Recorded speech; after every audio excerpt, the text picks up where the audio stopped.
সার্জিস আলম। সংস্কার ছাড়া নির্বাচন অর্থবহ হবে না বললেন ডক্টর তাহের। রাজনীতিবিদদের স্পোর্টসম্যান স্পিরিট নিয়ে এগোতে হবে বললেন গয়েশ্বর। এবং সর্বশেষ জানাবো ডোনাল্ড ট্রাম্পের আমেরিকা ফার্স্ট জালে বাংলাদেশ। শুনছিলেন সংবাদ শিরোনাম, এবারে বিস্তারিত। বিয়ে করলেন সার্জিস আলম। বিয়ে করেছেন বৈষম্য বিরোধী ছাত্র আন্দোলনের অন্যতম সমন্বয়ক ও জাতীয় নাগরিক কমিটির মুখ্য সংগঠক সার্জিস আলম। তবে এই নিয়ে বিস্তারিত কিছু এখনো জানা যায়নি। যুব ও ক্রীড়া উপদেষ্টা আসিফ মাহমুদ ফেসবুকে সার্জিসের বিয়ের ছবি পোস্ট করে লেখেন, নবজীবনের পদার্পণে অভিনন্দন সার্জিস ভাই, বিবাহিত জীবন সুখের হোক। হাসনাত আব্দুল্লাহ ফেসবুকে পোস্টে বলেন, অভিনন্দন বন্ধু সার্জিস, তোমাদের ভালোবাসা এবং সুন্দর মুহূর্তগুলো ভরা একটি জীবন কামনা করছি। জানা যায়, সার্জিস আলমের বিবাহ অনুষ্ঠানে তথ্য উপদেষ্টা নাহিদ ইসলাম, যুব ও ক্রীড়া উপদেষ্টা আসিফ মাহমুদ, উপদেষ্টা মাহফুজ আলম, বৈষম্য বিরোধী ছাত্র আন্দোলনের আহ্বায়ক হাসনাত আব্দুল্লাহ সহ বৈষম্য বিরোধী ছাত্র আন্দোলনের অনেক নেতা উপস্থিত ছিলেন। এর আগে গত 11 অক্টোবর নানা নাটকীয়তার জন্ম দিয়ে বিয়ে করেন বৈষম্য বিরোধী ছাত্র আন্দোলনের অন্যতম সমন্বয়ক হাসনাত আব্দুল্লাহ। সংস্কার ছাড়া নির্বাচন অর্থবহ হবে না বললেন ডক্টর তাহের। জামায়াত ইসলামীর নায়েবে আমির ডক্টর সৈয়দ আব্দুল্লাহ মোহাম্মদ তাহের বলেছেন, সংস্কার ছাড়া নির্বাচন কোনোভাবে অর্থবহ হবে না। দেশের রাজনৈতিক সংকট সমাধানে সংস্কার জরুরি। আবার শুধুমাত্র সংস্কারের অপেক্ষায় সময় নষ্ট করাও দেশের জন্য কল্যাণকর হবে না। তাই প্রয়োজনীয় সংস্কার শেষে দ্রুত নিরপেক্ষ নির্বাচনের ব্যবস্থা করতে হবে। ডক্টর তাহের বলেন, 5ই আগস্ট আধিপত্যবাদের পরাজয়ের মাধ্যমে দেশের মানুষের নতুন করে মেরুদণ্ড সোজা করে দাঁড়িয়েছে। স্বৈরাচারের পতনের মাধ্যমে বাংলাদেশের দ্বিতীয়বার স্বাধীনতা অর্জন করেছে। তবে এখনো স্বাধীনতা ধ্বংসের ষড়যন্ত্র চলছে এবং প্রতিবেশী একটি রাষ্ট্র আবারও নেপথ্যে ভূমিকা রাখছে। যারা বিদেশি সহযোগিতা ক্ষমতায় যেতে চায় তাদের এদেশের মানুষ প্রত্যাখ্যান করবে। তিনি বলেন, দেশের নতুন স্বাধীনতা রক্ষায় জাতীয় ঐক্য গড়ে তুলতে হবে। বিএনপি ও জামায়াতের এমন কোনো পদক্ষেপ নেবে না যা জনগণের ঐক্যে ফাটল সৃষ্টি করতে পারে। রাজনীতিবিদদের স্পোর্টসম্যান স্পিরিট নিয়ে এগোতে হবে বললেন গয়েশ্বর। বিএনপির স্থায়ী কমিটির সদস্য গয়েশ্বরচন্দ্র রায় বলেছেন, রাজনৈতিক দলের নেতাদেরকে স্পোর্টসম্যান স্পিরিট নিয়ে এগোতে হবে। গয়েশ্বর বলেন, ক্রীড়া প্রতিযোগিতায় একাধিক জন অংশ নিয়ে কেউ প্রথম, কেউ দ্বিতীয় এবং কেউ তৃতীয় স্থান অধিকার করেন। এ নিয়ে তাদের মধ্যে হানাহানি মারামারি হয় না। এটাই স্পোর্টসম্যান স্পিরিট। রাজনৈতিক দলের নেতাদেরকে বলবো, সবাই স্পোর্টসম্যান স্পিরিট নিয়ে এগোবেন। জনগণের ভালোবাসা অর্জনের মধ্য দিয়ে কেউ জয়ী হবেন, কেউ পরাজিত হবেন। কখনো জোর করে সুনাম অর্জন করতে যাবেন না। জনগণকে বঞ্চিত করে সুনাম অর্জন করা যায় না। ডোনাল্ড ট্রাম্পের আমেরিকা ফার্স্ট জালে বাংলাদেশ। আমেরিকা ফার্স্ট এই নীতিকে সামনে রেখে প্রায় সব বৈদেশিক সহায়তা কর্মসূচি স্থগিত করার নির্বাহী আদেশ জারি করেছে দেশটির নবনির্বাচিত প্রেসিডেন্ট ডোনাল্ড ট্রাম্প।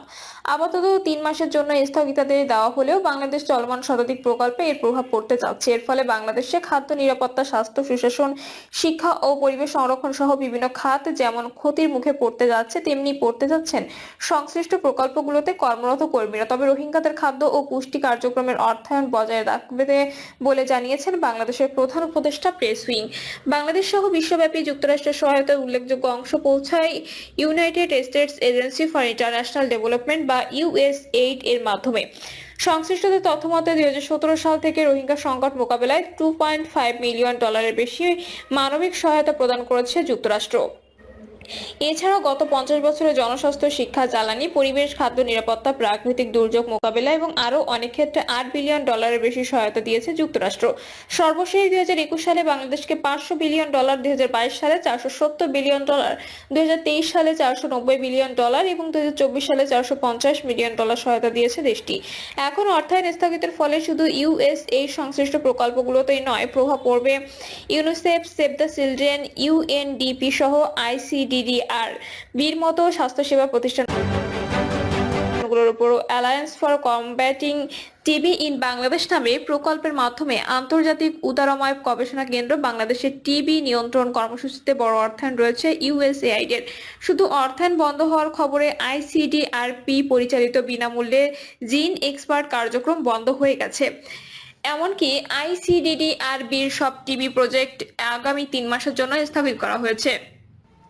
1000-এরও বেশি কর্মকর্তা কর্মচারীকে চাকরিচ্যুত চিঠি দেওয়া হয়েছে। সার্বিক পরিস্থিতি নিয়ে নাম প্রকাশে অনিচ্ছুক সেভ দ্য চিলড্রেনের একজন কর্মকর্তা বলেন, আমরা এই বিষয়গুলো নিয়ে আতঙ্কে আছি। এরকম আরো অসংখ্য প্রকল্পের সঙ্গে যুক্ত মানুষরাও আতঙ্কিত। এসব বিষয় নিয়ে বলাবলি করে নতুন করে আতঙ্ক না ছড়ানোর ব্যাপারে আমাদের নির্দেশনা আছে।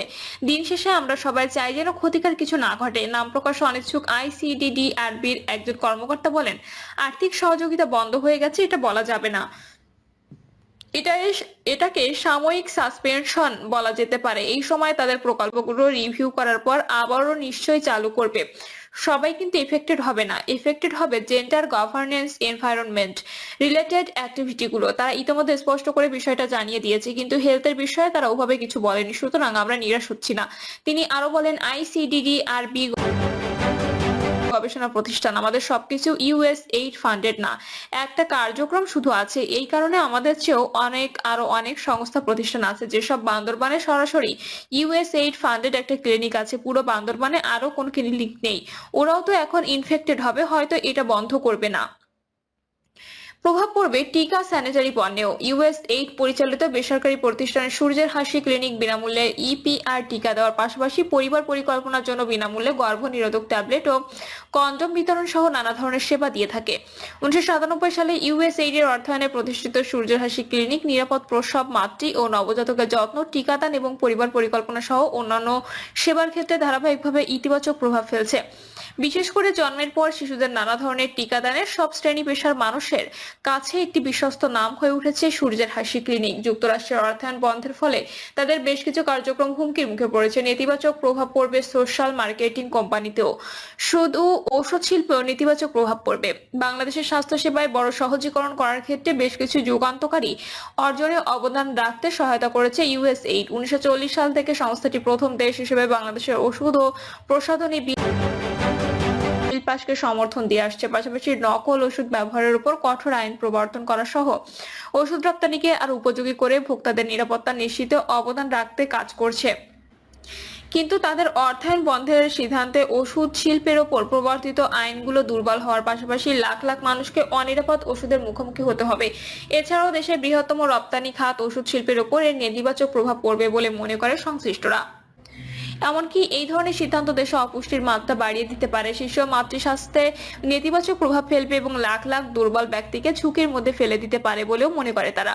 এ প্রসঙ্গে ঢাকা বিশ্ববিদ্যালয়ের স্বাস্থ্য অর্থনীতি ইনস্টিটিউটের অধ্যাপক ডক্টর সৈয়দ আব্দুল হামিদ বলেন, আমাদের 5 বছর মেয়াদী যে সেক্টর প্রোগ্রাম হয় সেখানে বিভিন্ন কম্পোনেন্ট তাদের ফান্ডিং আছে। বিশেষ করে ফার্মাসিউটিক্যাল সেক্টরে তারা ফান্ডিং করে, ওয়ান হেলথ প্রজেক্টে তাদের ফান্ডিং আছে। এছাড়া অ্যান্টিমাইক্রোবিয়াল রেজিস্ট্যান্স সহ সব মিলিয়ে 10 থেকে 11টি সেক্টর ইউএসএইড সাপোর্ট দেয়।